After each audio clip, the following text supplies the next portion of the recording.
Hello everyone. Yes, Stream Elements bot has not been working for a while, huh?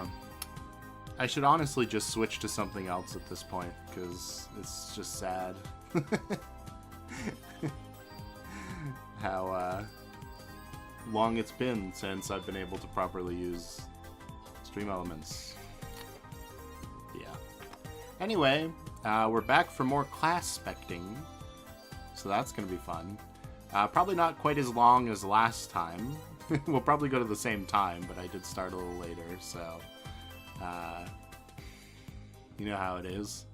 But we don't have to go through the whole rigmarole of explaining what all of the stuff is this time, so you know, it should be about the same amount of content anyway.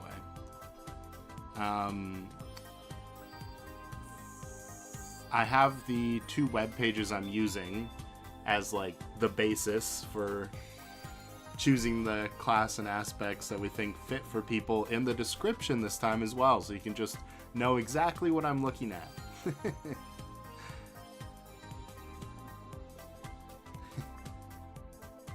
So that should be helpful.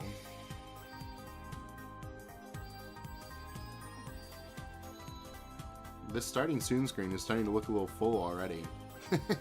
People are going to have to start hanging from the ceiling pretty soon. Or just get a lot smaller, but you know.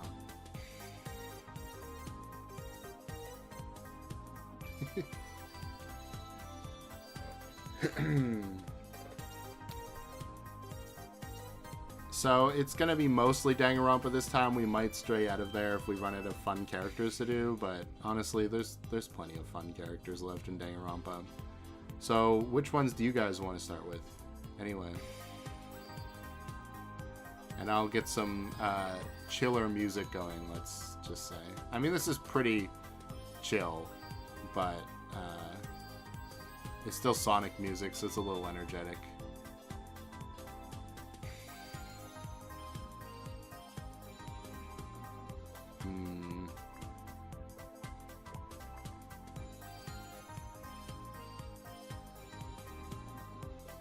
You know, I don't know. I might just leave it at this.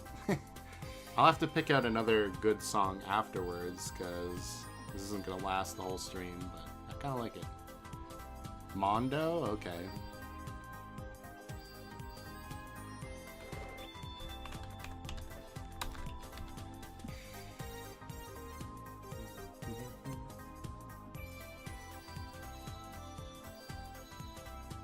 Not Link. God. Trying to open image in new tab. Thank you.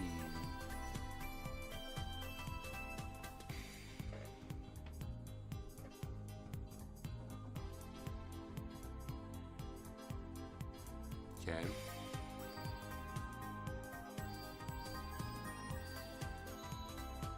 Ryoma. Well, definitely Doom. But yeah. Okay.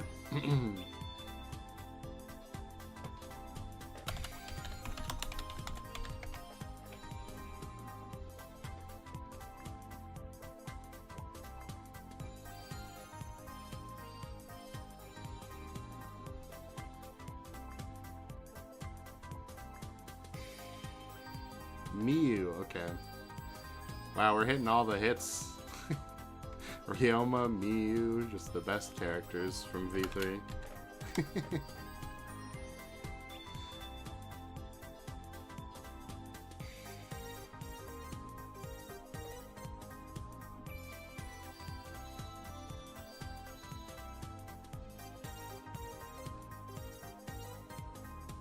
Junko? I'm kind of surprised we haven't done her yet, honestly. But yeah, that's a good pick.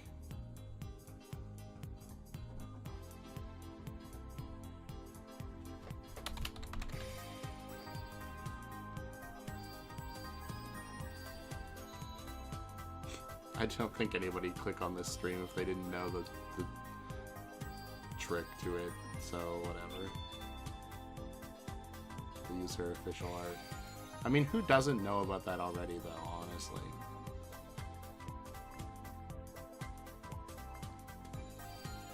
Which Homestuck character would you most want to be in a Danganronpa situation with? I think I made a whole video about that, did I not? Most of them are pretty much fine. At least most of the humans. But, I don't know.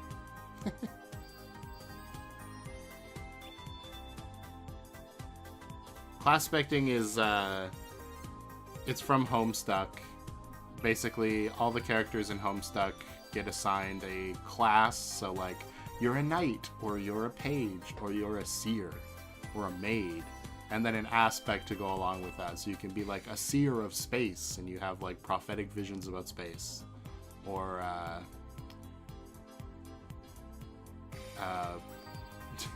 don't know. What's another good example? Oh, a thief of void, and you can steal, well, the one in the comic is rogue of void, and you can steal what doesn't exist. Like, you can steal its non-existence so it becomes real. It's weird, but...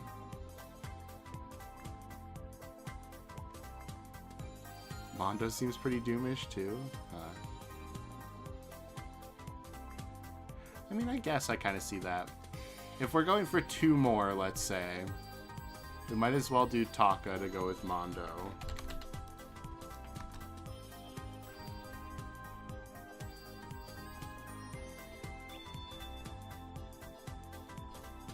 And then, I mean, definitely no favoritism. I'm still so upset, okay? Every time I search up Mahiru, all I get, like, the first result is Mahiru Koizumi death. It's like, ah, oh, come on.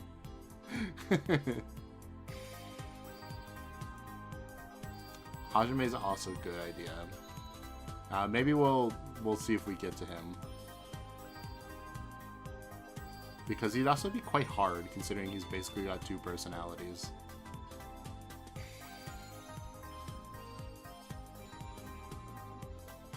Okay. We'll start here. Some of these might be really easy, and we'll see how fast we get through them, basically.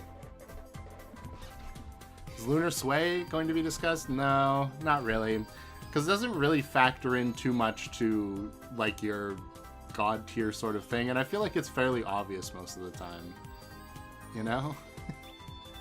Like, if you're an optimistic person, you're usually Prospect. That's just how it seems to go. Obviously, there are probably some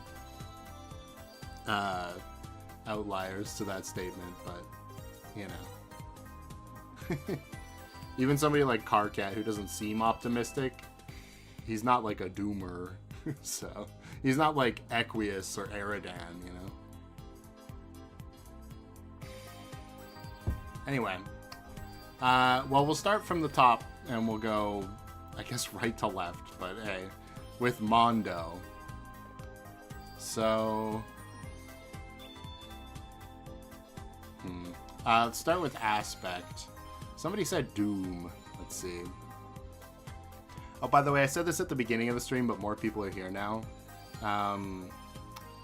The links to the 2 websites I'm using for this are in the description now, so you can follow those to follow along.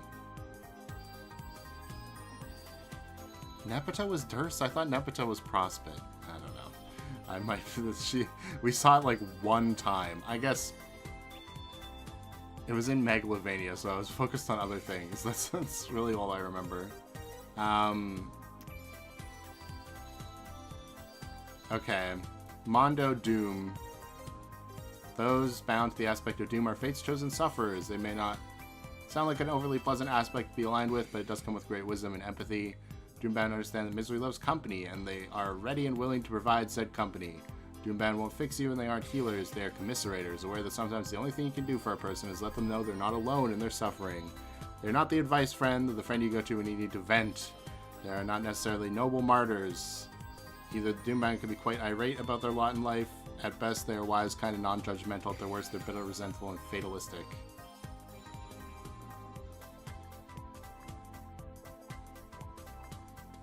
Blood? Okay. See, I kind of understand the Doom thing, because Mondo isn't, like... he's not the... definitely not the advice friend, okay? But, I feel like we can maybe find something better. So let's look at blood. I went the wrong direction. There we go. Those bound to the aspect of blood draw their strength from bonds, from the trust and camaraderie that blooms among a group of people who all share a single vision. Bloodbound are absolutely leaders, but they inhabit more of an inspirational role than a commanding one. I'm not sure about that. They are prophets rather than generals, giving others the strength and motivation to keep fighting. The Bloodbound can dispense excellent advice even when their own lives and interpersonal relationships are disasters. They can vary do's I say, not as I do types. A Bloodbound can often be found on a sinking ship, forcing an endeavor forward with sheer stubborn force of will. No matter how bad things go, a Bloodbound can always count on friends and allies. At their best, they are charismatic, uplifting, and magnetic. At their worst, they can be sullen, unkind, and set in their ways. I see the vision, for sure. Because he is a leader. But I don't know if he inhabits an inspirational role rather than a commanding one. He feels like a very hands-on kind of person. Yeah, Blood, I was going to say, Blood sounds a lot like Taka.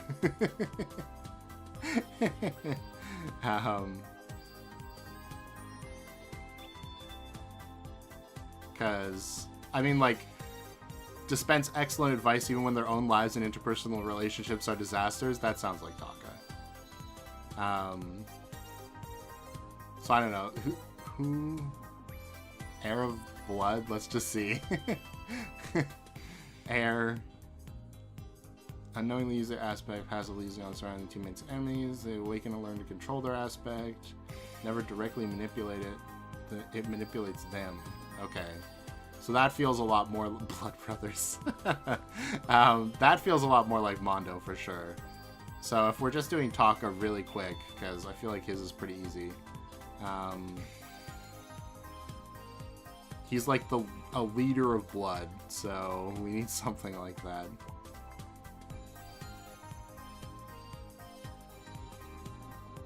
Which one was I thinking of? I mean, Paige is like kind of makes sense, but not really.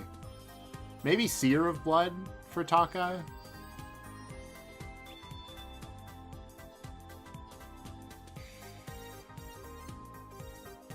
That feels right to me.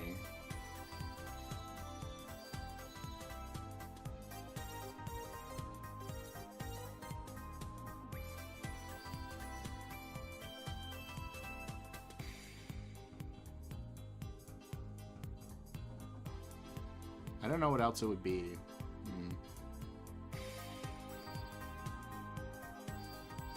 Knight? That was my initial thought, but I'm not sure it exactly works because, well, I don't know. Because Blood is about, like, camaraderie, and Taka doing that as, like, a... All these characters saw Blood, you know? That's fair. No, we're not doing the gender bias. Seems how it seems like that has sort of become antiquated in the, more recent times anyway. Even within the fandom. I mean, it could be...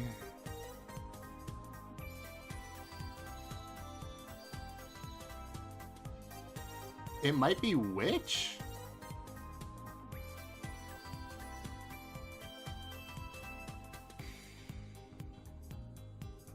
Perhaps? I could potentially see Taka Seer or Knight since Taka treats his stuff as work. Okay. Because I don't think it's air.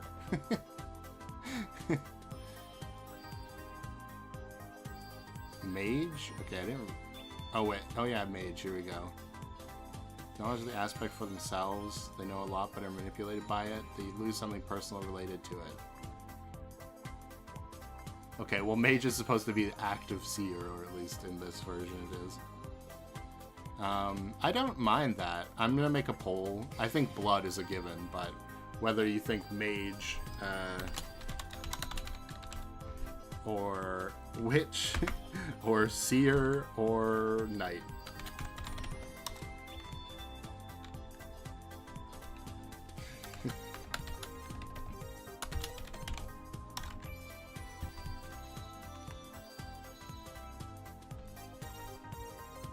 Right, I should probably tell you guys what all the symbols mean.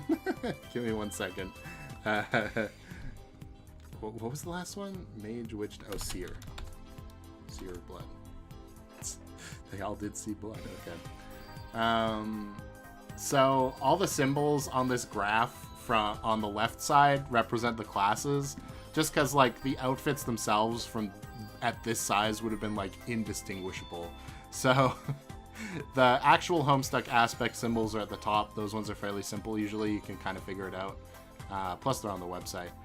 The ones on the left are my creation, so I'll just go from top to bottom for you.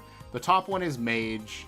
The next one is Witch, then Knight, then Sylph, then Maid, then Seer, then Page, then Heir, then Bard, then Prince, then Rogue, then Thief. Most of them are fairly self-explanatory when you think about it. But there's a couple there that are obviously, like, Mage is like just some purple magic, and Maid is just a heart because I didn't know what else to do for it. Heir being a chair, like a throne, was the best I could think of. The booty shorts for Page. Originally, Page was just a smaller sword, and I thought that was funny. But I changed it to like a quill, because it's like somebody who has to learn their aspect, essentially. Wow, it's pretty close, but Mage of Blood is winning out.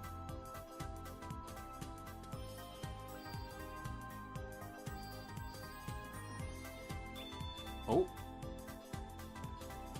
I don't know if that's going to be enough to change it, though. Hold on.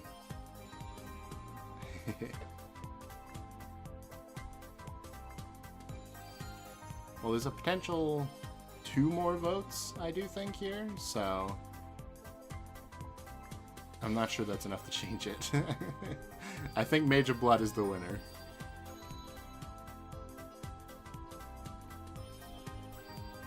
Which kind of makes sense, I would say. So, Mage of Blood. I'm going to make a suggestion. I think Mondo might be a prince, okay? Because not only does he kill his brother, or get his brother killed, he feels like he killed his brother, but he also inadvertently leads to the death of Taka through, like, trying to get revenge for Mondo, sort of. Or, like, you know, setting him off on his path of being Kyondo and being somebody people think is a threat. So he ends up destroying what he cares about. That feels very prince-like to me. And then we just have to figure out the aspect. Do you guys agree with that?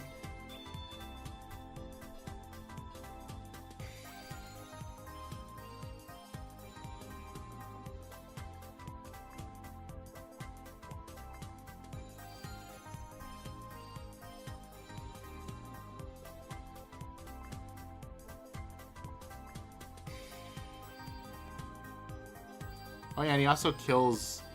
I mean, this is big Danganronpa spoilers, but I feel like that should be kind of a given for this kind of stream. He also kills Chihiro. So, I don't know. Yeah, sure, man. Whatever you say, dude. That or Bard. Yeah, they're both kind of the same idea.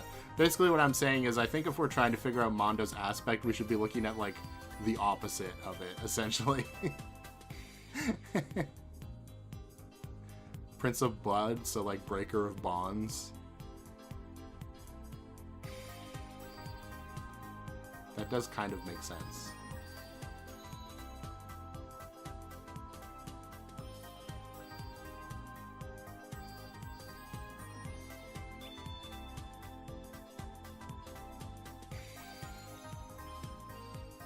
I would agree with Chihiro dies. No, it's fine. Just play Danganronpa S. It's fine. I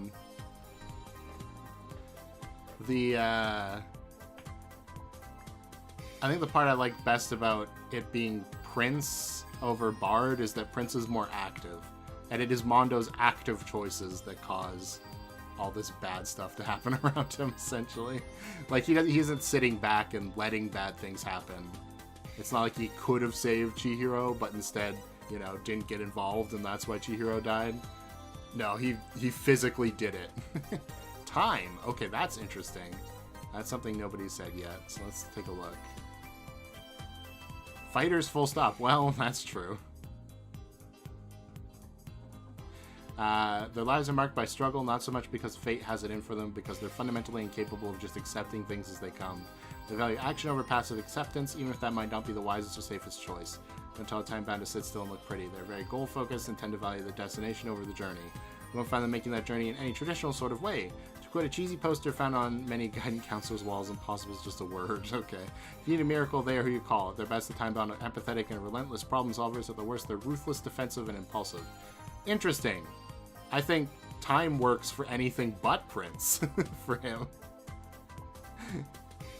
Void? Okay. Because his revolves around secrets, that's true. Where's Void? There's Void. Void are the universe's secret keepers. The unknown doesn't scare them. Okay, well, that's... I mean, maybe Prince of Void, like the destroyer of secrets, but that's also not really what he's trying to do. I think time works really well. But it's not Prince of Time, which is interesting. So I think we're in a different land now. Mage of Time. They're Mage brothers instead of Blood brothers. Bard of Life. Indirectly allowed someone to die. See, that's the thing. I don't think it's indirectly, personally. So it'd have to be Prince of Life, which I feel like you could apply to, like, any murderer in the series.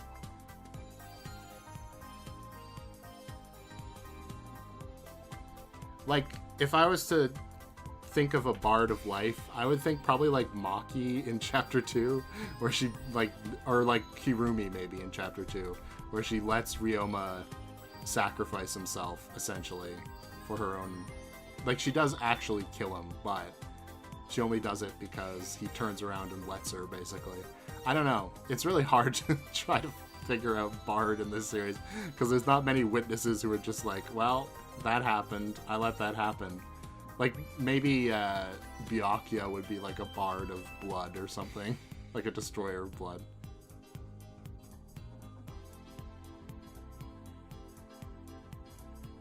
Mage of Time. Okay, hold on, let me look. That's what I was in the middle of doing. Active understanding. Mages use their knowledge of their aspect for themselves. They are manipulated by it. Okay. They usually lose something personal related to it. I mean, that seems pretty good, yeah. First it was unintentional, second time was out of rage, not the aspect. It's true. That does feel... I feel like that's a fairly good case for Mage, right? Like, it's, he's being he's being used by his, aspect, in the sense that his aspect makes him goal-focused and tend to value the destination. So he wants to be the leader of the gang, even if he doesn't, like, know how to get there.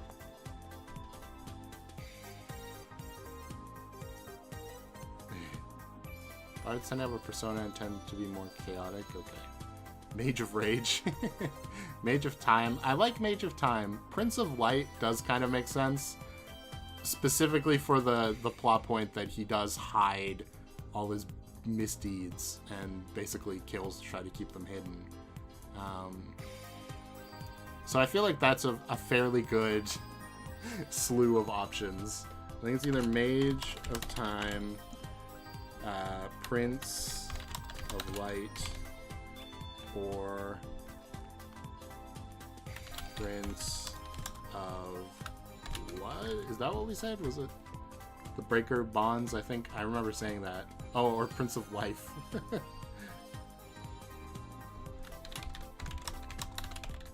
That was the other one. Okay.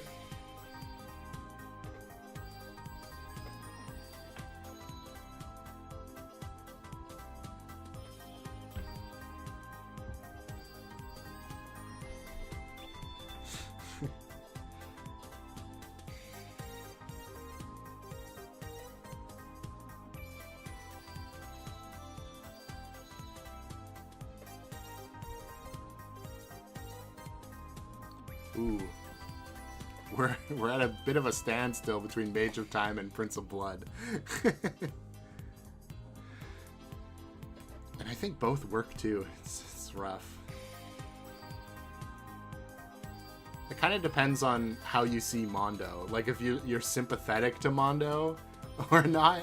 Because if you're not, Prince of Blood makes like perfect sense, I would say. But if you take a more sympathetic view of Mondo, it's like, oh yeah, Mage of Time, you know. Wow, we got some Mage fans in the crowd. That's our second Mage of the day. Last time we got 10 votes. I'm guessing that'll be probably around where we stall out again this time. Maybe.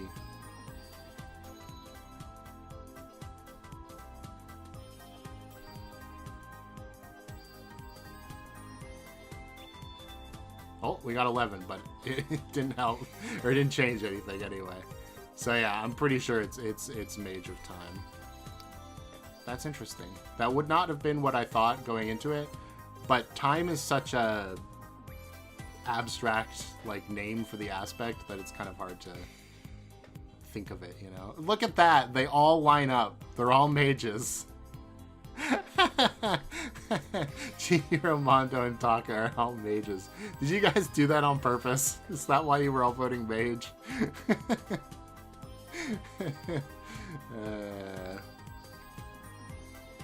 It does kind of make sense though, because they're all sort of headstrong in their own way.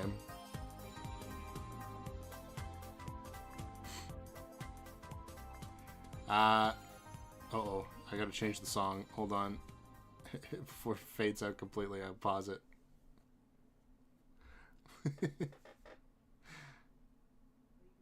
I wonder what Collision Chaos Present sounds like. Because we were just listening to Future. Good Future. This is a Sonic CD soundtrack. Yeah, sure, this'll do.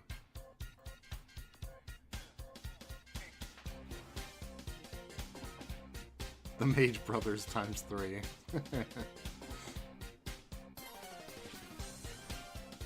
What did we say about Ryoma? I said something about Ryoma earlier, that he's definitely something, and now I don't even remember. Doom, right. Ryoma's very passive. I agree.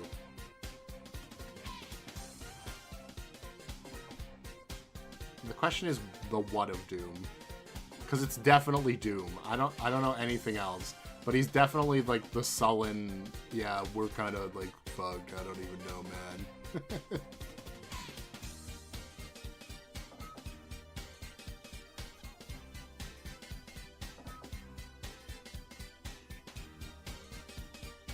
I mean, it could be Knight of Doom. Because he does try to sacrifice himself. Heir of Doom? Unknowingly use their aspect, passively using on surroundings. I mean, that could describe his early life. Never directly manipulate their aspect manipulates them. I mean, kind of true.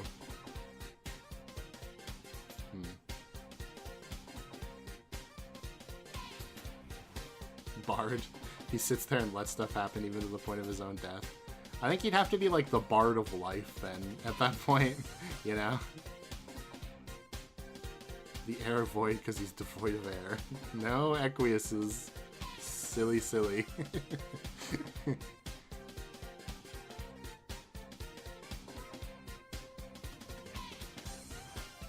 He is very passive, it's true.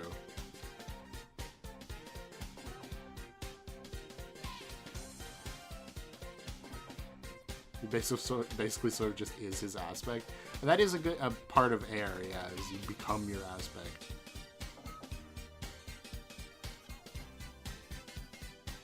Well, he's not a Bard of Doom, I will say that, but he could be like a Bard of Life. Well, he's not chaotic, that's the issue, okay. Bards destroy their aspect non-directly or destroy through their aspect non-directly. Bards are wild cards, unpredictable, and at best downright chaotic. Bards can be either a godsend blessing or a horrifying hell. Often laid back, the Bard is a passive counterpart of the Prince, blah blah blah. Sylph of Doom? Okay, Sylph is one that's not so obvious, so that's interesting. The Sylphs use their aspect to create something, they can heal their aspect. So often there's a severe lack of their aspect or a damage to their aspect in the session. passive counterpart to the maid, maybe, but that's not actually confirmed.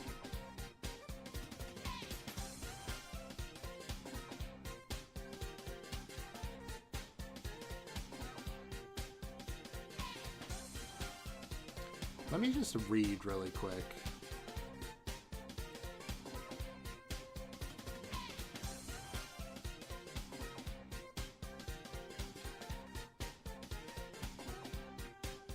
Angie's probably Bard of Life.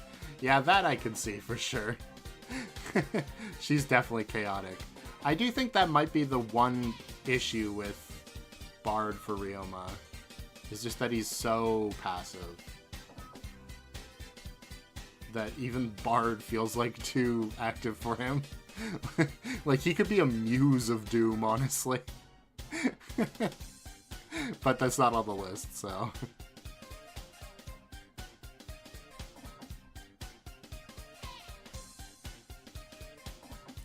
Yeah, because I think Knight also makes sense, because obviously he sees, like, his life as a job, basically. But the issue with that is that it's active. It's like, they use their aspect. It feels like Ryoma is, that's, like, not a thing. But I don't know. I don't think he's a page, though, either, which is kind of like a Knight, but more passive, because he's not, like, weak. You know? Although he is kind of useless and kind of does drag the group down for a bit, but it's fine. So I think those are the one. Knights tend to put on facades. That's true. That's a good point. So I think it's Knight of Doom, Heir of Doom,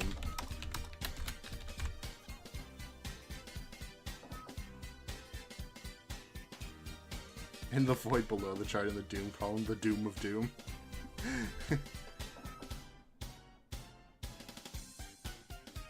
Maybe Maid?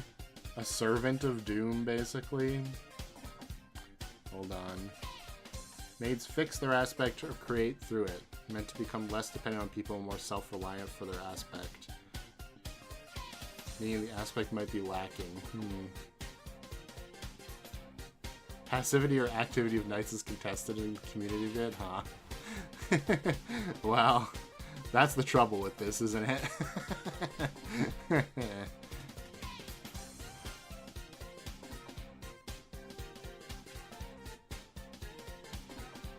Okay. What was the other thing I was thinking of? Air, Knight. I'm gonna put Bard of Life on there.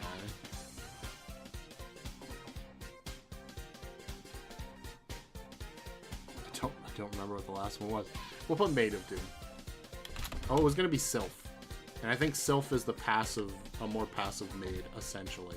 At least in this version. I don't think we actually even know that much about Sylph, but...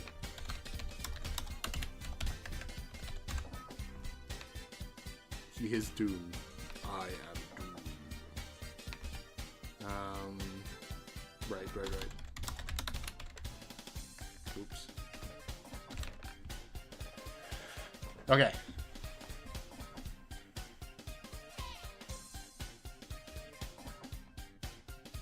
If anything says the person does something, it doesn't apply to Ryoma.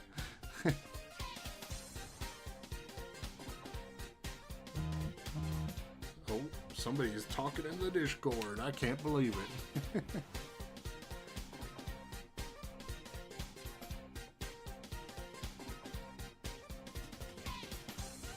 Active pages and passive knights. What are we voting for? What Ryoma's class would be in Danganronpa. Or in Homestuck, rather. That was silly.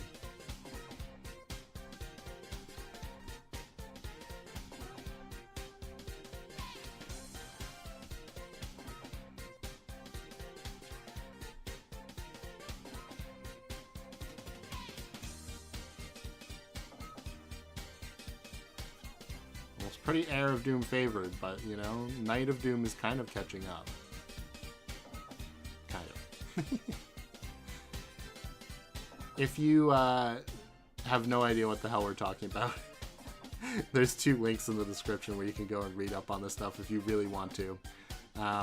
Basically what it is it's just like, at the top there's a bunch of aspects, which are basically thematic things that fit a character, and on the left is a bunch of classes, which is like the way they use that thematic thing. So for example, Makoto is the Page of Hope, because pages have to learn to understand and use their aspect, but become completely overpowered once they do, and obviously Hope is the aspect of Hope, so...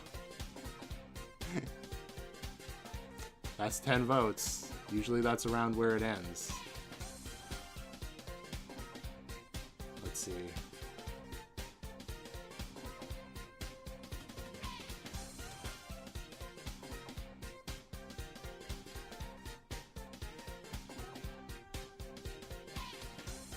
I think that might be it. I don't think you could change the result anyway. Heir of Doom it is. He gets to sit on the pink chair down here. It's also the first person to actually land in Doom, so that's funny. Where's Kamakura? We haven't done Izuru yet.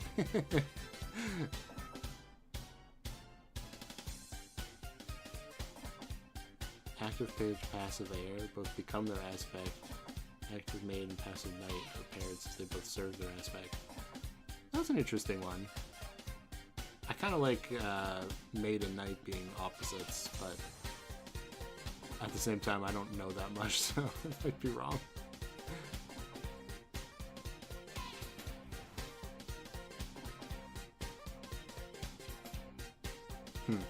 Knights are doomed to fail. Poor knights. Okay. I mean, let's do Miu next. I have no idea. Probably something like Mind or Light, if I had to guess. But it's gonna be like a Bard of Mind or something. Like, it's not gonna be a great class here. Those bound to the aspect of mind are the universe's great thinkers, but don't think that means they have all the answers. They're concerned with remaining rational. Okay, I don't know about that. It's easy for them to see multitudes of choices laid up before them, which often leaves them frozen, unable to act. Well, maybe, sometimes. When a mind-bound finally launches action, they can execute a plan with unbelievable grace and precision. That kind of is true. Their identity is fluid. It can change from day to day, from thought to thought, to interaction to interaction. Being logical is more important than building a solid foundation of self. Okay, I don't know about that. The best of great innovators, architects, and creators. At the worst, they can be nasty, inflexible, and indecisive. Now that sounds like Miu.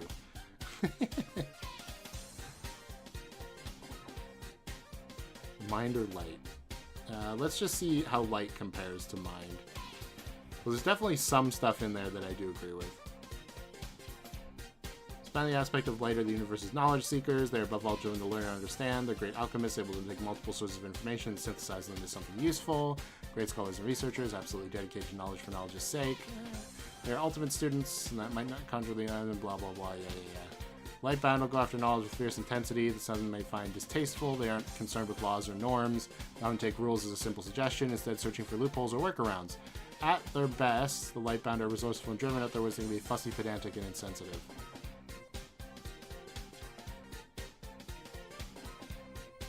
Heart, perhaps? Okay. I think I like Mind over Light, personally, especially because Light has some link to good luck as well, which I don't know if you could ever describe Miu as having. Heart. Heart, okay. Yeah, they're self-obsessed, okay. Not necessarily in a negative way. They want to understand the one thing we're all stuck with for our entire lives, our own minds. Forging an identity is extremely important to the Heartbound. Every decision and action goes toward building a coherent narrative of their own story. It doesn't say the Heartbound don't deeply care for their friends and allies. They just have a tendency to assume that everyone is concerned with their identity as they are. They are excellent at putting on and taking off masks as the situation calls for them. At their best, they are competent, imaginative, and steady. At their worst, they can be overbearing, inflexible, and cold. Miu embodies at their worst. It's very true. You can argue that Miu's identity is fluid since she swaps between cocky and timid. I do kind of like that. I feel like it really is Mind or Heart. Seems how they feel like, you know, kind of opposites in that way.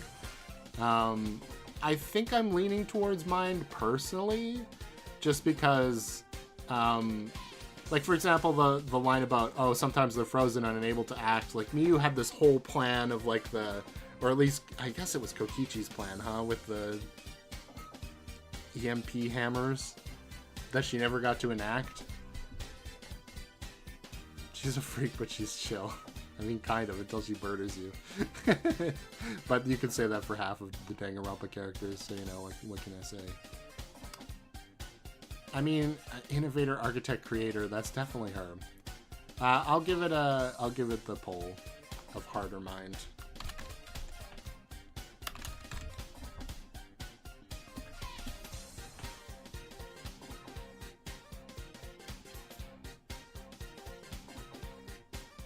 She's like almost both, which is kind of annoying. Because she is self-obsessed. And has different sort of personas for whatever situation. But I feel like Heart is almost too competent in that, like, self-obsession. You know what I mean?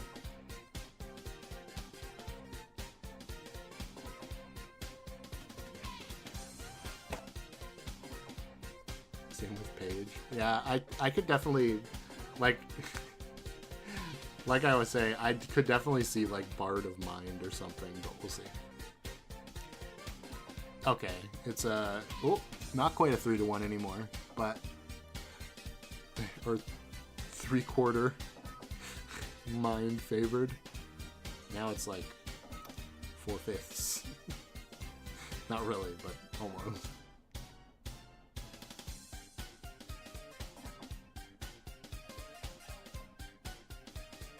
Hey, you don't have to apologize for being late. It's fine. I think that'll do it. So it is Mind, okay. I think Bard of Mind works. So I could see Mage again. We're just gonna become the Mage team. We're doing Miyu right now, by the way, for anybody just joining. We decided Mind makes the most sense. But for what? We don't know. Bard, passive destruction, destroy their aspect non-directly or destroy through their aspect non-directly. Wildcard's unpredictable and downright chaotic at worst. I mean, pretty much. Can be either a godsend blessing or a horrifying hell. She's kind of both. Often laid back, the passive counterpart to the prince. She's not a prince, that's for sure. Because she's, well, I don't know. Active destruction class, destroy their aspect within enemies or in a bad case themselves. They can be incredibly powerful and a bit cocky. They can destroy through their aspect and quite aggressive sometimes. That kind of does sound like Miyu. Oh, there's a cat in here. Rogue or thief? Oh, okay. Okay. Rogues steal their aspect from others and give it to their teammates. They can literally steal their aspect or willingly give it to another thing. Can steal with their aspect. Okay. Steal for an aspect, take it for themselves as a thief. They can offer their aspect to another but rarely do. Thieves lack a trait in their aspect when they start. Okay. I can kind of... You could sell me on that, but why?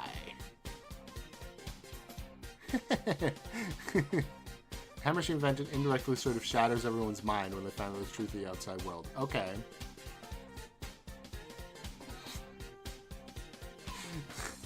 Wouldn't you even my kid took Strider? Oh god. That's a question I'm not prepared to answer.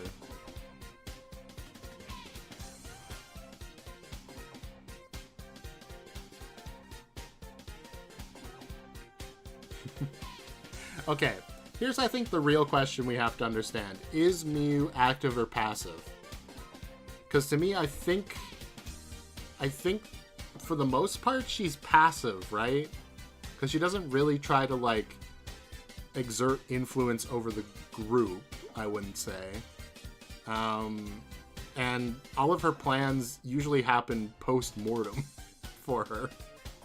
Like, even her murder plan ends up being, like, sort of circumvented by somebody else. So it feels like she's passive, which means we're looking at Bard or Rogue more likely than Thief or Prince. So, yeah, she's both. Give me 1 sec. I gotta let the cat out, so you can talk about that in the meantime. Actually, I should let the poll go for Rogue or, and then I'll do that. Yeah, I know you want to go out. Rogue of Mind or Bard of Mind.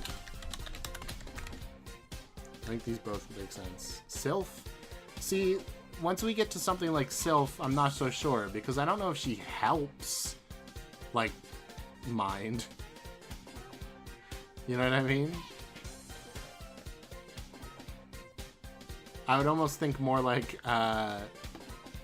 Mage, but that's an active class. Which doesn't really fit her. So I feel like it's between these two. Personally.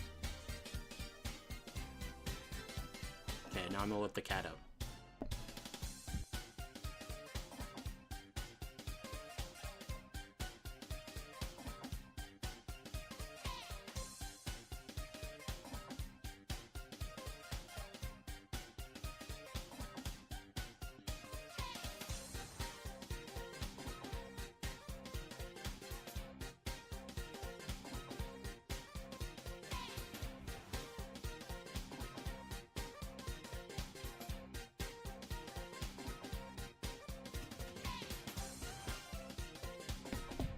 One last sell for Rogue of Mind, actually, now that I'm thinking about it. Isn't Mew always correct to who the murder victim is with no evidence? Like, she's literally pulling the correct verdict out of the void. I just thought of that. Like, whoever Mew thinks is the killer ends up somehow being right.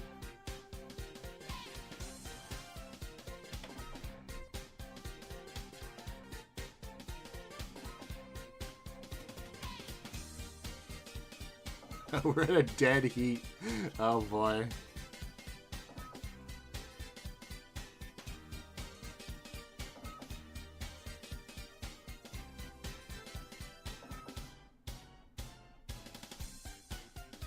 One last vote will decide it.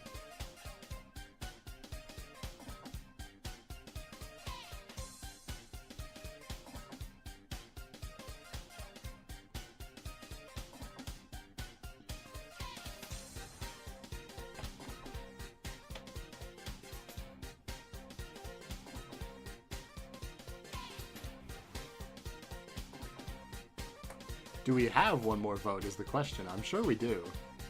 Ah, Bard of Mind it is. Alright. I mean, that works too. Where are we? There we go. And Bard is really hard to actually pick up on, usually, so I'm kind of okay with that. Here we go. She's so tiny. Because her art is so long.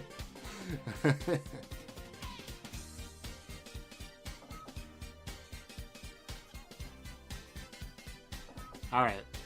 So we got Mahiru and Junko. I feel like Junko is definitely the easier one of the two. I feel like it's probably Doom again, right? Either that or, like, we just go Prince of Hope and call her a day. I mean, that does kind of make sense now that I'm thinking more about it.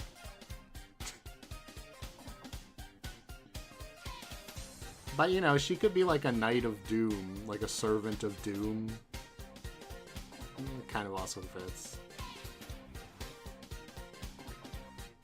Bard is hard for anyone who's not named Nagito, who's the most obvious Bard ever.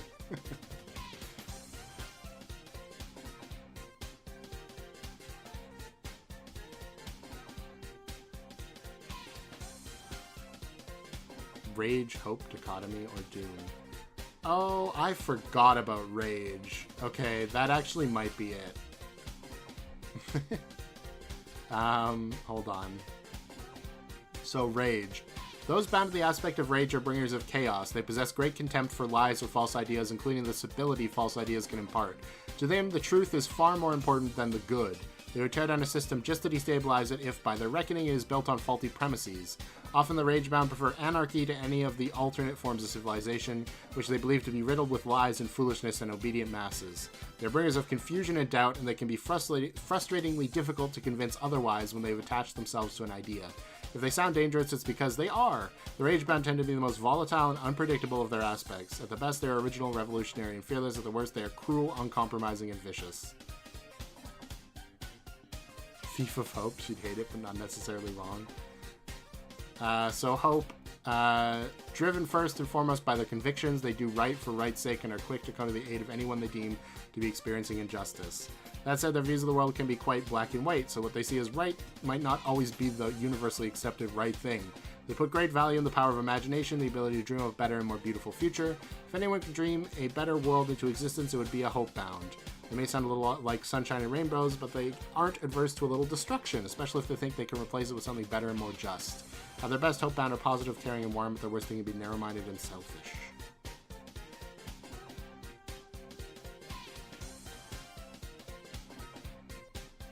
I think it depends, because the problem is Junko is kind of two characters.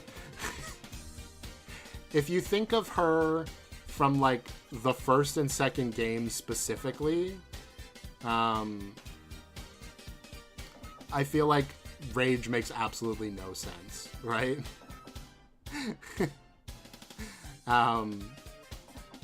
But if you buy into the view of her through the anime and Ultra Despair Girls, where she's essentially promised the children a world, you know, free of the horrible things that happen to them, that, you know, despair will make a better world in her worldview, then Rage makes sense. So it really depends on which of the two Junkos you're thinking of. Because in Danganronpa 1 and 2, it's just like, I just want to see what will happen, basically. Like, you know? Oh, boy.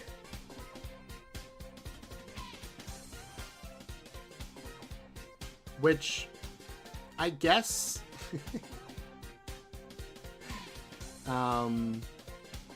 Witch of Rage. That's interesting.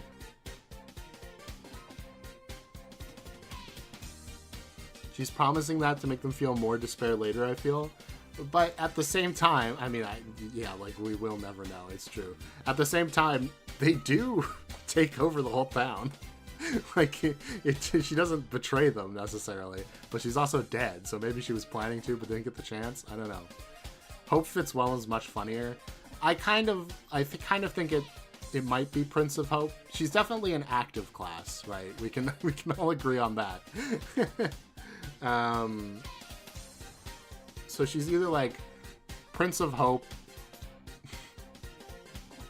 or Rage also encompasses negative emotions. I'm not sure.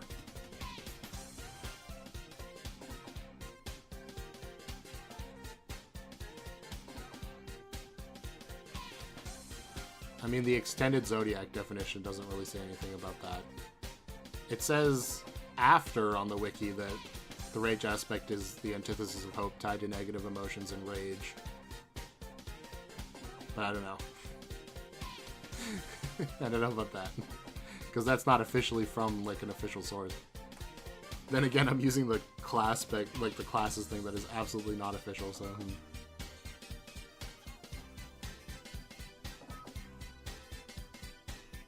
Witch of Hope? Okay, hold on. Witch. Knowingly use their aspect through several means, often contorting it to their will. That does kind of make sense. They might attack an enemy with their aspect or aid a teammate. Witches have to learn how to control their aspect and be very good manipulators. So it's like, okay. I see the vision, right? Instead of destroying hope, she is manipulating people to feel hope so that she can tear it down, which is basically what she does.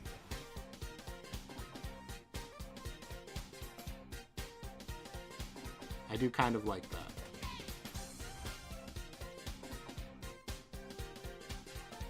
It's also a little bit more chaotic than, say, Prince, which is just powerful and cocky. Because that feels more like a Mukuro thing, maybe. Like, Mukuro might be Prince of Hope. Whereas Junko is more of a manipulator. She's more of a witch.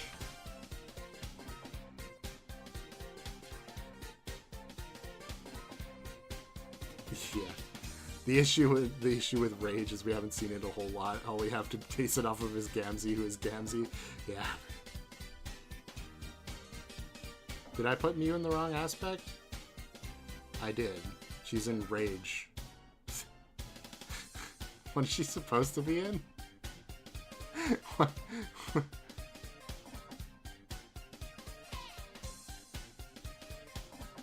Well, thanks for 23 months, Lucy. Wow.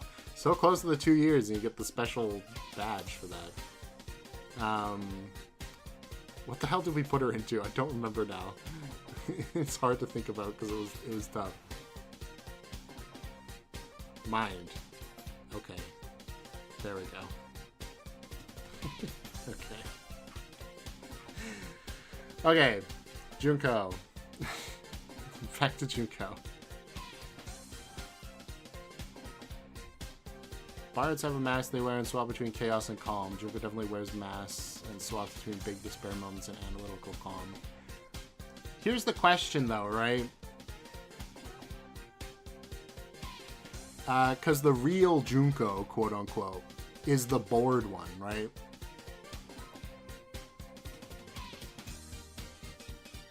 She's the one that's like, I need... Like, the reason she's killing everybody, at least in Danganronpa 1 and 2, is because she's so bored with the world, because she can analyze it perfectly and predict exactly what's going to happen.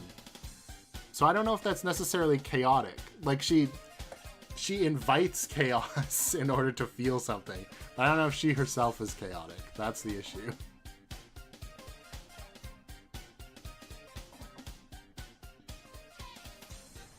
I do agree that she doesn't directly destroy things, though. She lets things be destroyed. Which is why I think Prince is not the correct call.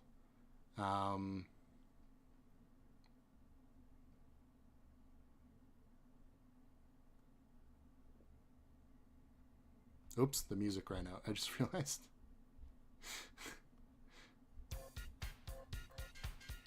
What the hell is this?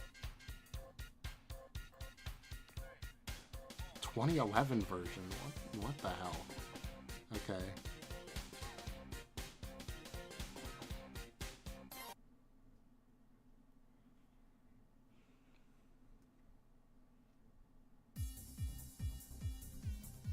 There we go.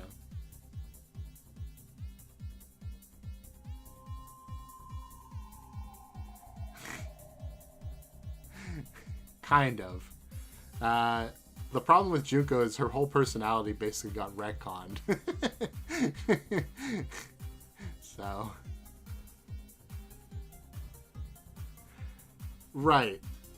Okay, this is what I'm saying is, are those actually different personalities / masks? Or is she just doing that in order to manipulate people? None of this makes sense and I can't bother to figure it out. Okay, bye, Gio. She's always openly murderous. I mean, I suppose that's true. Okay. I think that is a fair point, okay?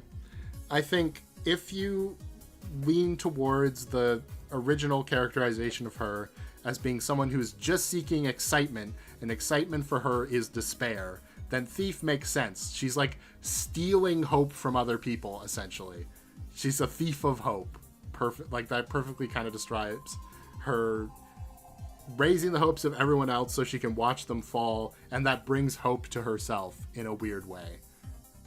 Whereas the other one, like the later characterizations are more like she wants to like totally reformat the world to be this despair thing because she feels like it'll make everyone happier, which feels more like Rage.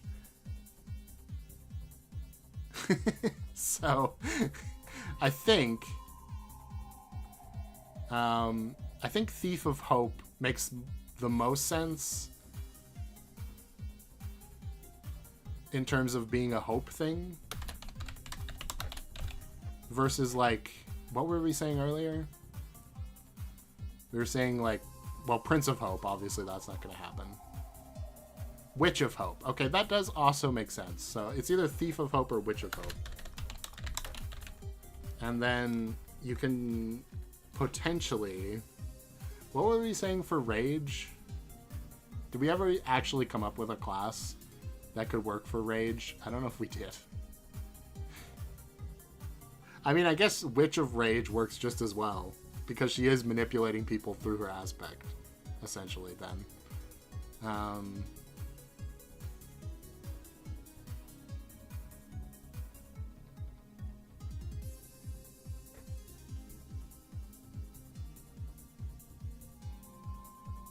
We'll just do that. Bard of Rage. Okay. I'll put that on there as well.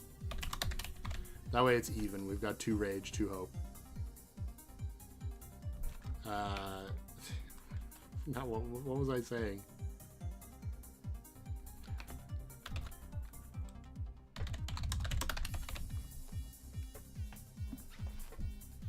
Junko's more of a plot device than a character, sort of like Gamzee. Is that a reason to put them in the same category? Maybe.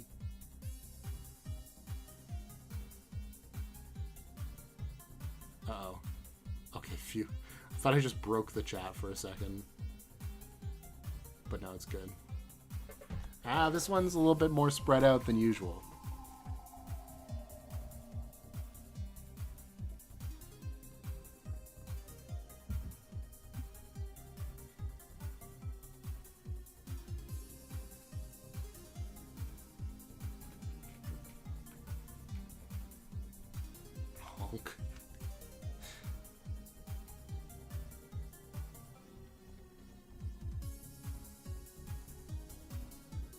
Alright, we've hit 10 votes again, so...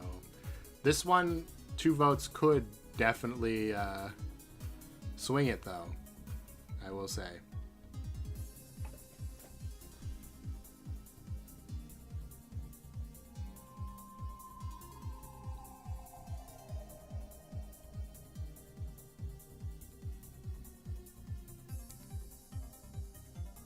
Rage and Hope are tied.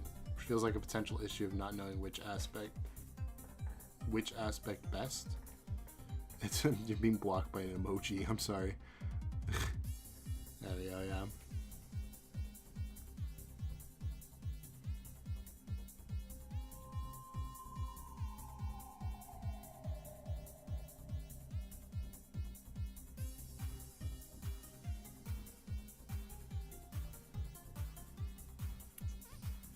Ooh, it's close, but I'm gonna have to call it pretty quick here. Right on the 30 dot, I'll call it.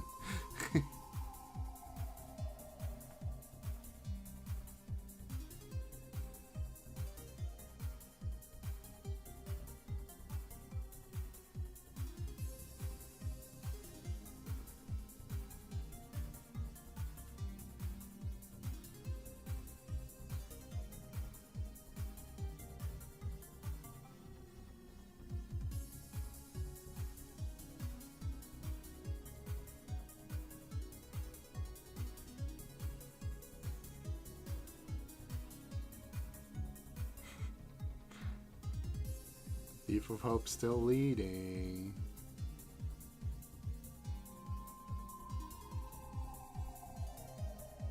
We've got 3 more potential votes. Although one of those might be me. But there it is. Alright. I'm waiting for the poll results to come up. There we go. Thief of Hope.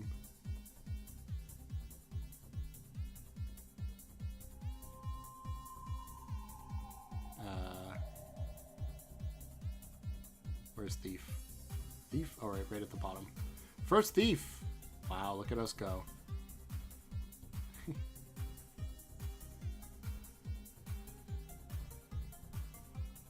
The lines between a Destroyer of Rage and a Creator of Hope can be blurry, I think. That's the thing with Destroyer classes. Yeah, it's true. Now read this typing style is Transylvania Dracula because of you. Wow. A good thing those SpongeBob memes aren't still going around, huh? From like, oh god, that was probably like half a decade ago. Now a Mahiru. Oh boy. I really don't even know where to start with this one.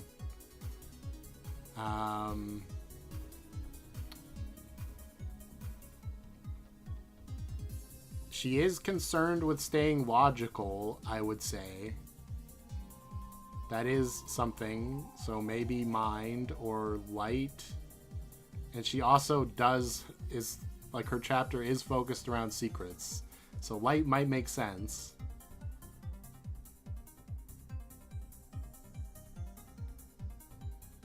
What about breath?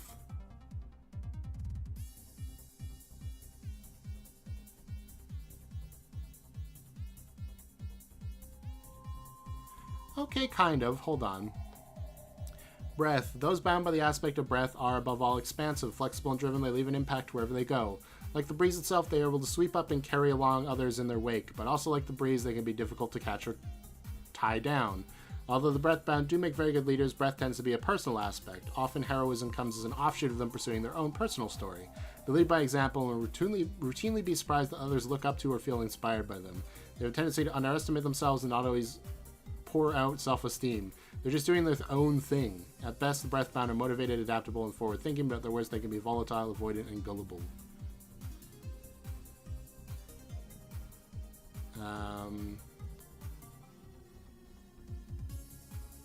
Something of void, right? Void. Could also maybe be life, but we'll get to that. The unknown doesn't scare them. Where others might see emptiness, they see potential, a blank page, an empty canvas. That's what the Voidbound live for. They value mystery and the unexplained and are not particularly bothered by not having all the answers. Whereas others might be compelled to go out and seek them, the Voidbound lean more into casting doubt on what is already considered fully understood. Well, that's true. They don't take much faith on faith and would rather live in a state of confusion than believe something that might be untrue or bow to an intellectual authority. After all, in order for something new to be built, the old rotting foundation must be raised. At their best, the Voidbound are wise, intuitive, and vibrant. At their worst, they can be dismissive, indecisive, and apathetic. I want to say part of blood just so she stands next to Nagito. Rude. Blood. Also, I wanted to look at life, potentially. Concerned with the betterment of themselves and those around them, as well as the onward march of positive progress. Deeply empathetic, they have intuitive understanding of others' suffering and the best way of righting those wrongs. This applies to both physical and mental suffering, though it might not be a cure you'll like. They have a tendency to put others' needs before their own, which never ends well for anyone, and the lifebound could grow bitter if their own self-care has to be shunted aside. At the best, they are great listeners, caretakers, and nurturers. At their worst, the lifebound are passive-aggressive and pushy. They're certain they know what's best. I kind of like that one, honestly. In the description of her personality, that kind of feels right. But I will look at blood again. Draw strength from their bonds, from a trusting camaraderie that blooms among a group of people who all share a single vision. Absolutely leaders, but inhabit more of an inspirational role than a commanding one. They're prophets rather than generals, giving others the strength and motivation to keep fighting. The Bloodbound can dispense excellent advice even when their own lives and interpersonal relationships are disasters. They can be very do as I say, not as I do types. A Bloodbound can often be found on a sinking ship, forcing an endeavor with sheer stubborn force of will. No matter how bad things go, a Bloodbound can always count on friends or allies. At their best, they're charismatic, uplifting, and magnetic. At their worst, they can be sullen, unkind, and set in their ways.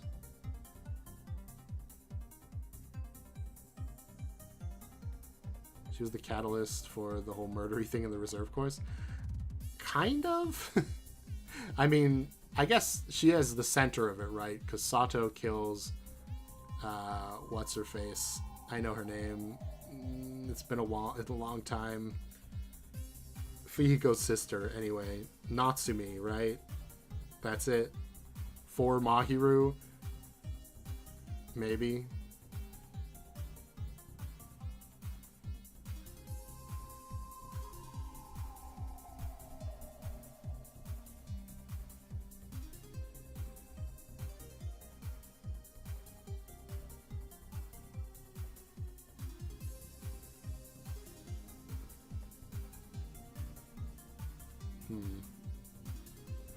I personally lean towards life as well, but I can see why blood is a first thought. I think blood is just like a really easy thing to guess for a lot of these characters, because a lot of these games are focused around building bonds with each other, right? So I think it's between life, void, and blood.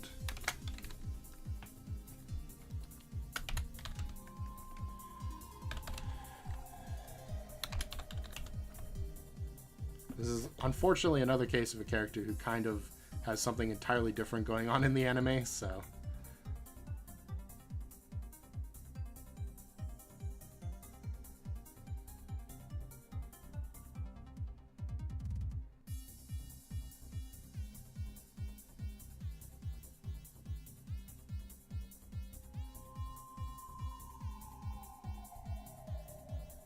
There's a large life lead at the moment. Game of life.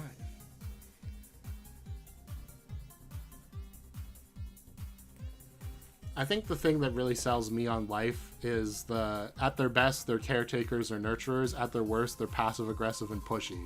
That's Mahiru. To me.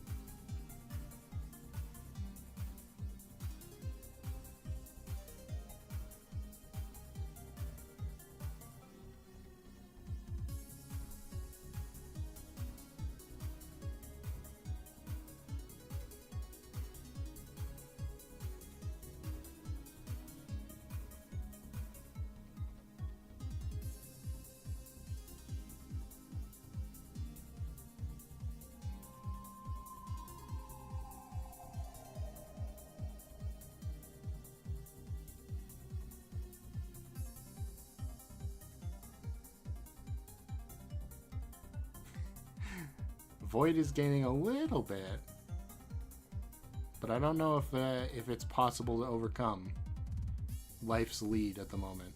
Actually, I'm pretty sure it is not, because there's only 2 votes left. So, Life it do be.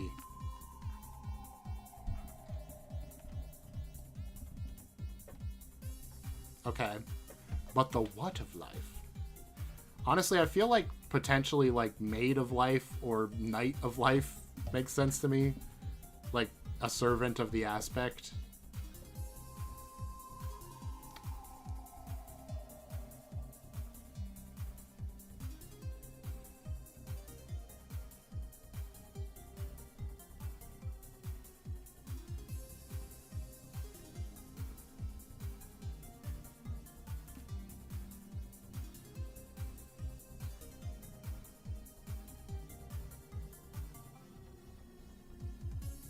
What's wrong with my chat? Why hasn't the poll results come up yet?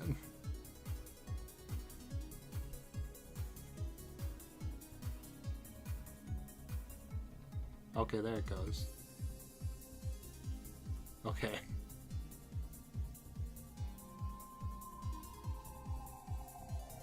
I lean more towards Knight. I would say so as well. Because the whole thing about Maid being less dependent on people doesn't feel like a Mahiru thing.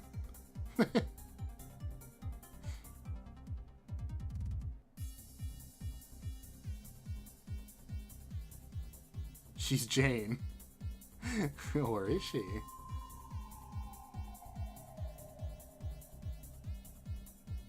If she is Jane, that would prove once and for all I would like a character like Jane if she was well utilized.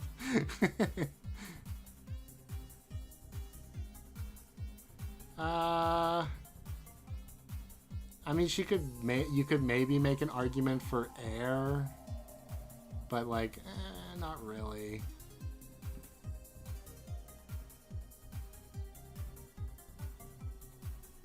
Yeah. She sure is the of life. The blank of life. Ah, my headphones. Okay, I fixed them. I don't really see anything else that really makes sense.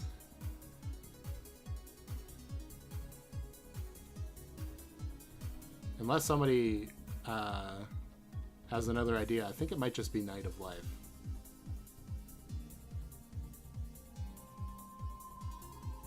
Which puts her right below Kaede.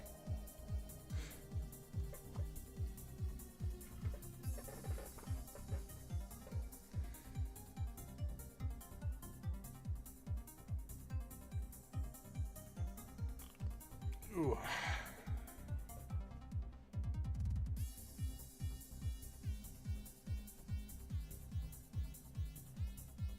Alright, I don't see any objections, so I'm just gonna go with it.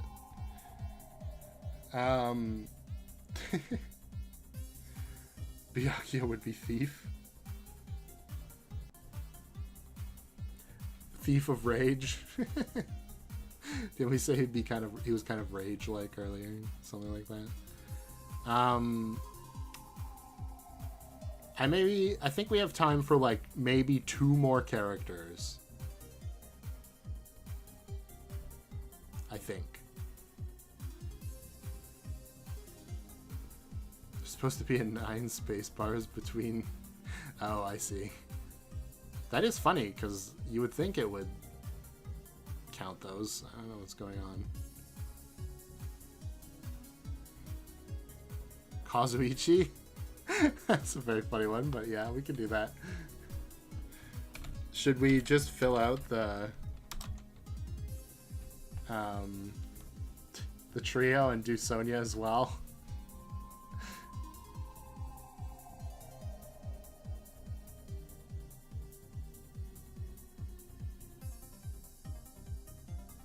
Fuyuhiko and Peko? Fuyuhiko and Peko kind of go together, so we can maybe do those two.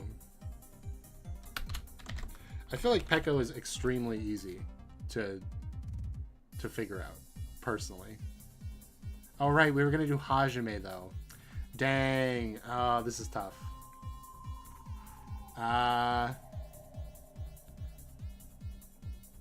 Yeah, we were definitely going to do Hajime. I kind of feel like Hajime will be more interesting than Kazuichi, and Kazuichi might be a longer conversation, so I might go for him, unfortunately. We can do Kazuichi next time, for sure. Just remind me. Because Kazuichi is another one of those characters that has like 2 personalities, so I feel like that's going to be a long conversation. Like he's simultaneously like game Kazuichi, and then he is free time event Kazuichi, who's actually like a cool dude. So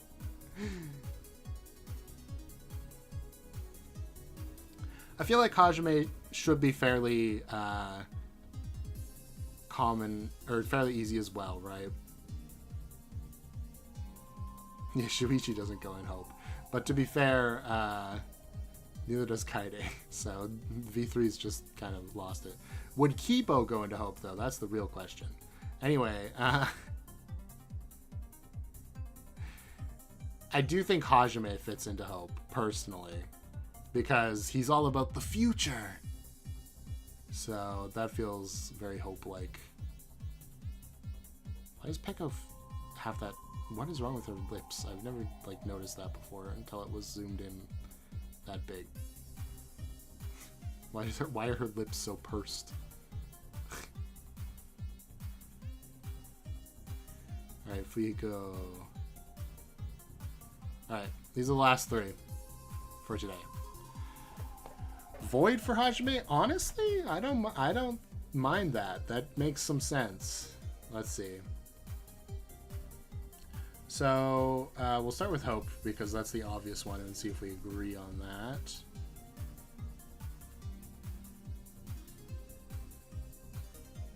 What do you mean?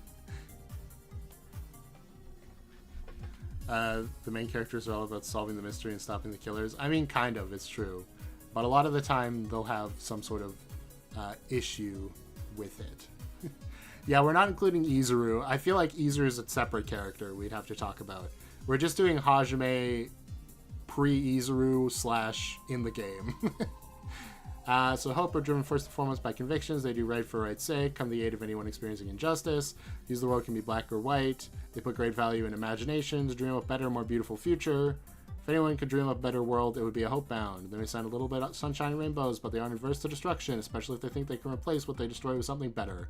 At best, positive, carrying a warm. At worst, narrow-minded and selfish. Breathy? That's 2 people for Breath, so let's see that, and then we'll talk about Void. Just because Breath is closer. At least I thought it was. Where the hell is it? Okay, there it is, yeah. Breath aspect are above all expansive, flexible, and driven. They leave an impact wherever they go. Like the breeze, they sweep others up and carry them along in their wake, but they can be difficult to catch hold of or tie down. Breath-bound can be good leaders, but tends to be a very personal aspect. Heroism comes as an offshoot of pursuing their own personal stories. They lead by example and routinely be surprised others look up to or feel inspired by them. That does feel fairly Hajime. They have a tendency to underestimate themselves and not always outpour of self-esteem. They're doing their own thing. At the best, they are motivated, adaptable, and forward-thinking. At the worst, they can be volatile, avoidant, or gullible.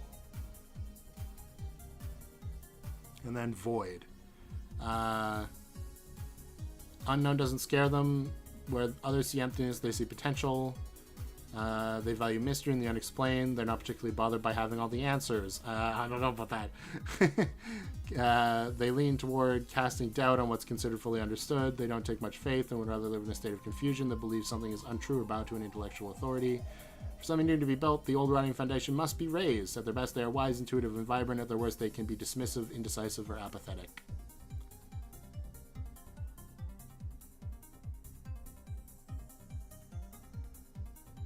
I honestly feel like Breath is the best one so far. But I feel like Hope is maybe better than we're giving it credit for, just for the... maybe Hajime doesn't always do right for right's sake. But it also includes, you know, what they see as the right thing might not always be universally accepted. Hajime might see the right thing to do is like taking care of yourself or whatever, you know. I do think Hajime is definitely worried about getting all the answers, so I don't know about Void. I think Izuru might be Void. I think that might make sense. It could also be Heart, though. Considering we're basically talking about him being self-obsessed, and he kind of is in a lot of ways. Every decision, action goes toward building a coherent narrative of their own story. It doesn't say the heartbound don't care for their friends. They have a tendency to assume everyone's concerned with their identity as they are. They're excellent at putting on and taking off masks. At the best, they're competent, imaginative, and steady. At the worst, can be overbearing, inflexible, and cold.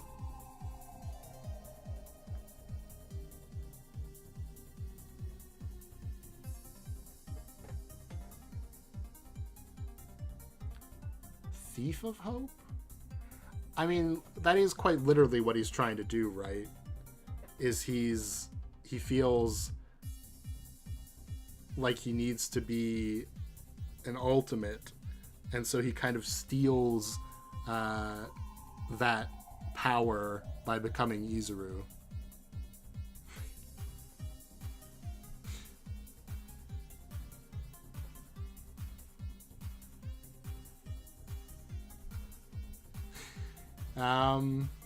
Okay. So let's just see. What's the feeling? Is it Breath, Hope, Void, or Heart?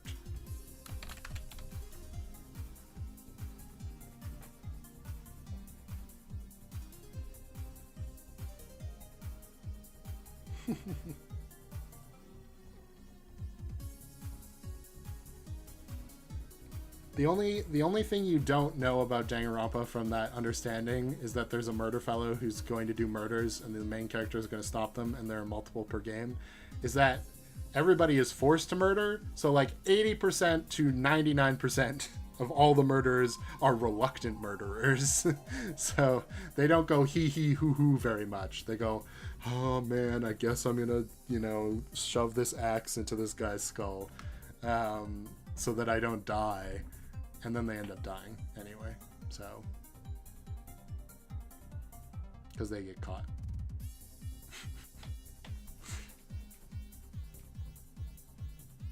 It's looking like Breath is leading the pack today.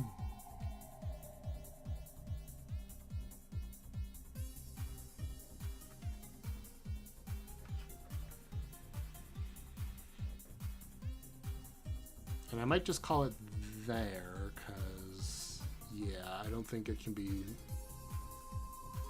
taken down. Tragic murder fellows, yes. So Hajime is breath, we've decided. But the what of breath is the real question.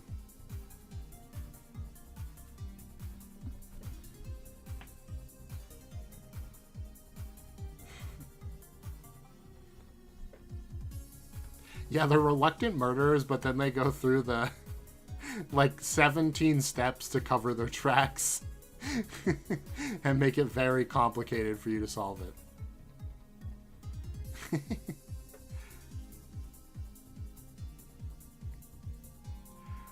Honestly, I still kind of like Thief, because breath is, like, it's related to freedom and, what am I thinking of? Freedom and self. Well, I don't know.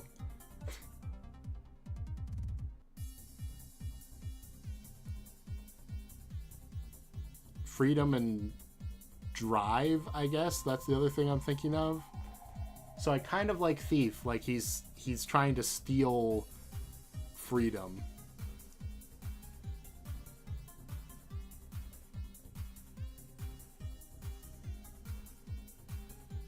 That's fair. I think if we were going to go for Heart, Prince of Heart does make the most sense.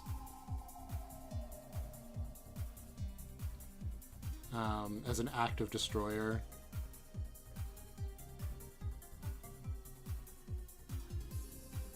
Dirk Kajime. But as breath,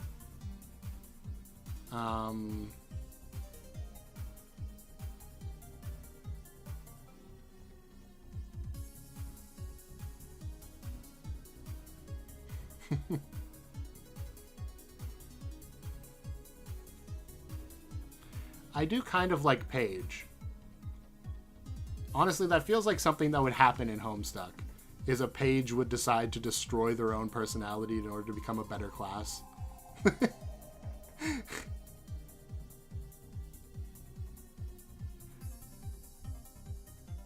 That feels pretty good to me, honestly. I feel like it's either Page of Breath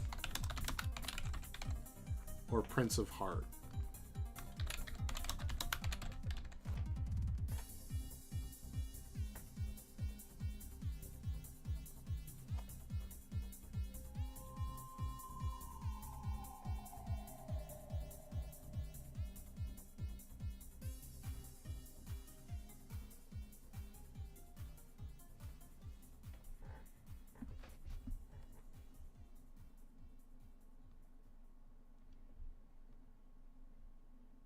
Ooh, an overwhelming lead for Page of Breath. Which makes sense, because Breath won the poll, so...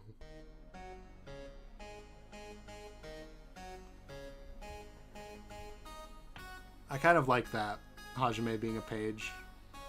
It feels correct in a way. Tavros versus Dirk, and somehow Tavros wins. What is this song? Fan-made? Why are there fan-made songs in this album?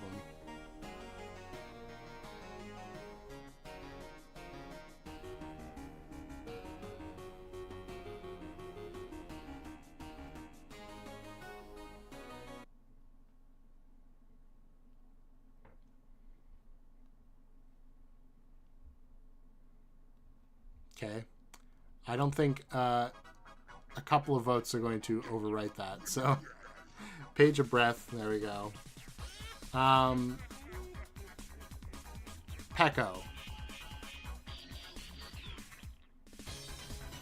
I feel like Heart is a given because her whole personality is about rejecting she has an identity. So she's like she's one of the destroyer classes of Heart. Like a Prince of Heart or a Bard of Heart.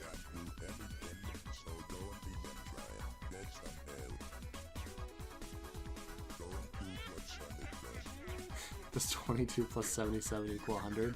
Totally. Just like 69 plus 30 equals 100. For some reason, 1% of the vote keeps getting lost in these YouTube polls.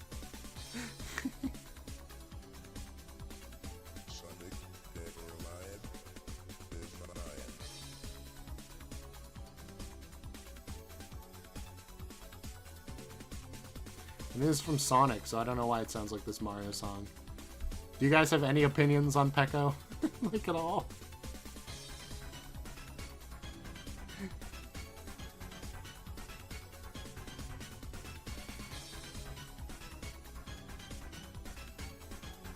Because I think active makes more sense for Pecco, personally. But it could also be really strong Knight.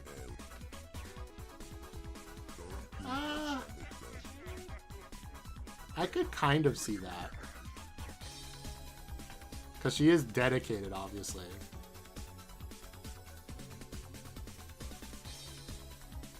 This part sounds like Metal Cap? I don't think so. Barter Air. Oh wait, why am I in Rage? Oops.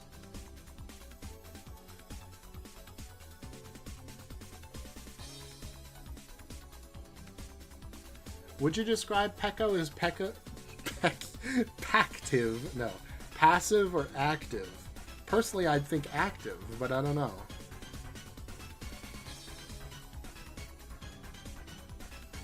I do kind of like that. The idea that she's such a dedicated knight that she doesn't let her personality exist at all. Her identity is as Fuyuhiko's weapon? Okay.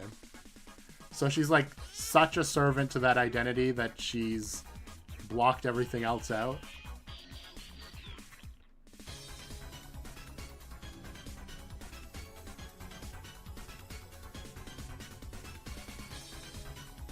$12 is not the max because the trolls have...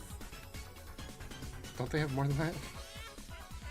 They have 16, don't they?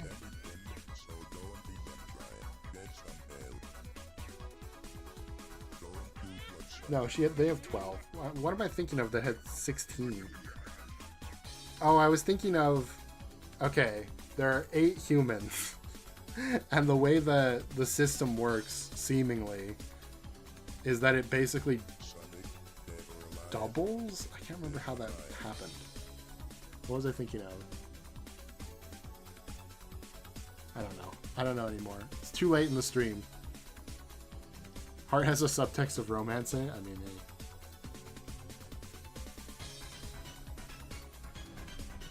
Danganronpa is 16. And that might be what's clouding my mind. I like Knight of Heart. What about Fuyuhiko then? We said Void.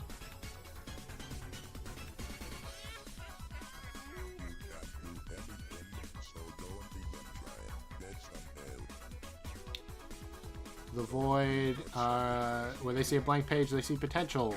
The blank canvas is what the Voidbound live for. Value mystery and the unexplained, not particularly bothered by not having all the answers. That's not true. Whereas others might be compelled to go out and seek answers, the Voidbound lean toward more casting doubt on what's considered fully understood. That kind of is. Don't take much on faith and would rather live in confusion to then bow to something untrue. After all, in order for something new to be built, the old foundation must be raised. At their best, the Voidbound are wise, intuitive, vibrant. At worst, dismissive, indecisive, and apathetic. Knight of Blood. I do kind of like Blood, considering everything that happens with him. Those bound to blood draw their strength from bonds, the trust and camaraderie that blooms among a group of people who share a single vision. Bloodbound are leaders, but inhabit an inspirational role. Giving others strength and motivation to keep fighting. They can dispense excellent advice. They can vary do as I say, not as I do. Well, that's true. No matter how bad things go, a Bloodbound can count on their friends or allies. At the best, they're charismatic, uplifting, and magnetic. At worst, sullen, unkind, and set in their ways.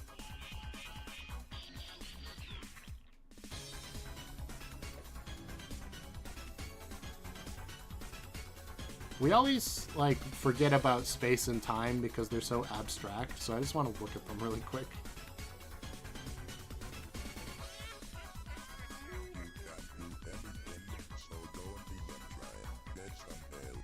Well, not space, that's for sure.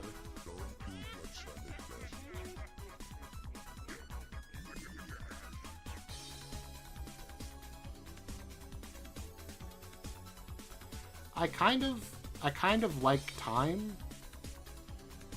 Kind of. Fighters full stop, their lives marked by struggle, not so much because fate has it in for them, because they're fundamentally incapable of accepting things as they come. They value action over acceptance, even if that might not be the wisest, safest choice. Very goal focused, value the destination of the journey. At their best, they are empathetic and relentless problem solvers. At their worst, they're ruthless, defensive, and impulsive.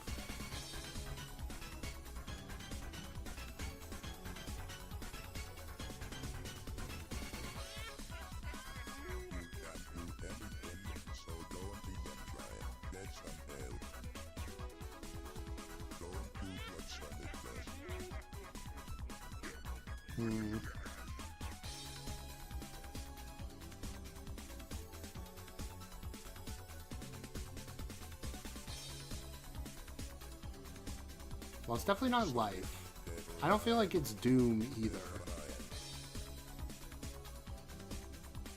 Doesn't feel like light.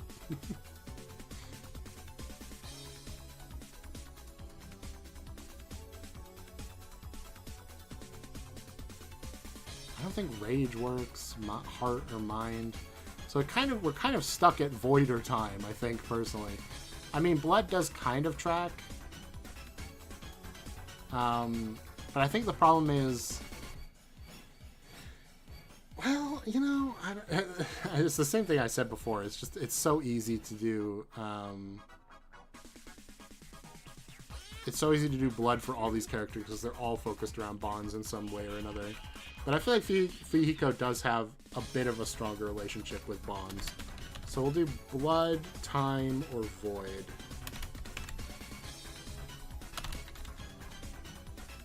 Rage? I'm just not sure what he is trying to destroy. You know what I mean? Bringers of chaos, they possess contempt for lies or false ideas. Truth is far more important than the good. For anarchy over civilization, which they believe to be riddled with lies and obedient masses. Bringers confusion and doubt, frustratingly difficult to convince. They sound dangerous and they are. Tend to be volatile and unpredictable. I guess? It's hard to say because, I mean, Fuyuhiko also kind of has two roles. Like, he starts off very, I think, rage or time-centric, and then kind of mellows out a lot, so...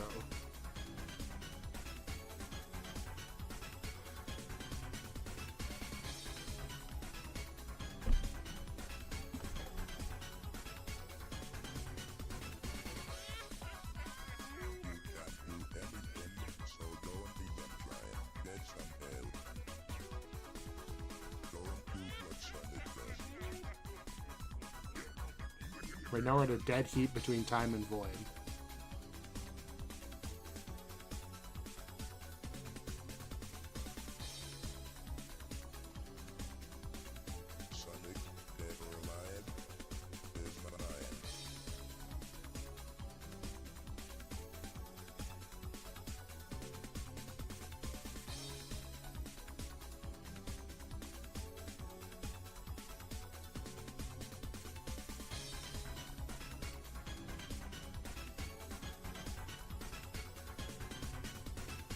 He does kind of give off Carcat vibes. You are kind of right about that.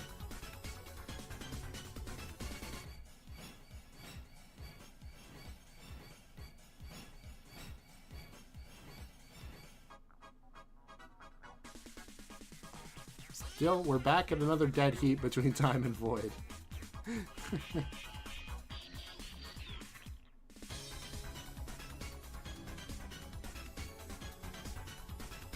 His personality is Carcat, not his behavior. I mean, it's kind of true. He doesn't try to lead everybody or really do any of that. Oh boy. Do we have one more vote to break this tie? Between time and void? We need you. One more vote. Please, save me. They're gonna vote for rage and nothing's gonna happen.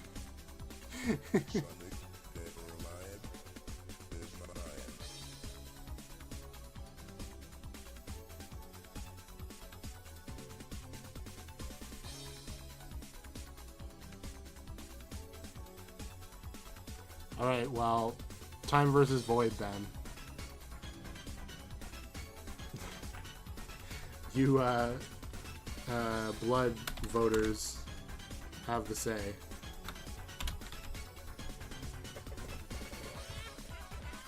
And if it ties again, I'm just ending the stream. You get nothing.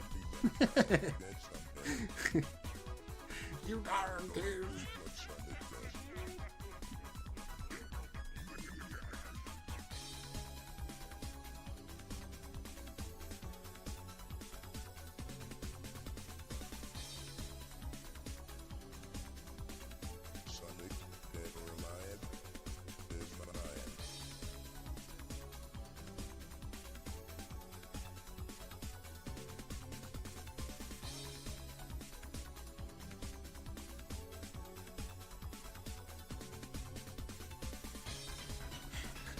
Come on, please.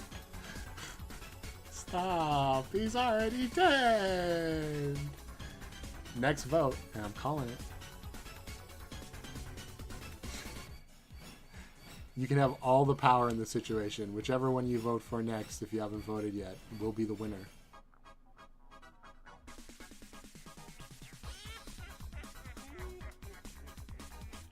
Haha! You fool. What? No, somebody got their vote at the last second. Well, now you get nothing for the starting soon. Look what you've done.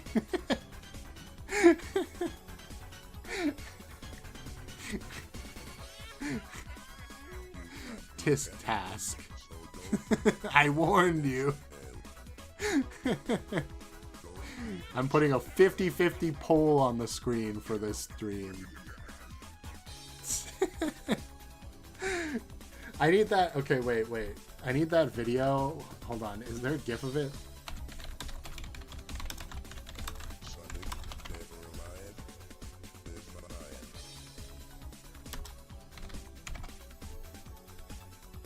There is a GIF of it. Okay.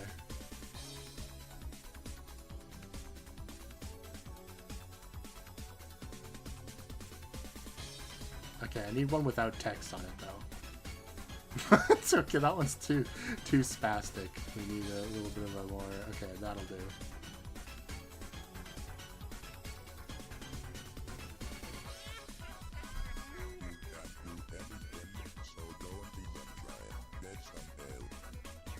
Okay.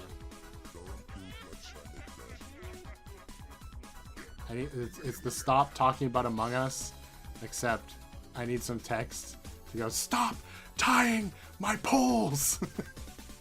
Please!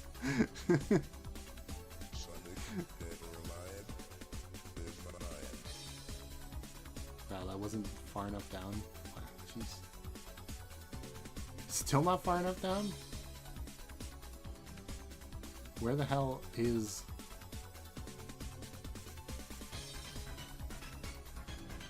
Okay, now it's being covered up by Tally Hall.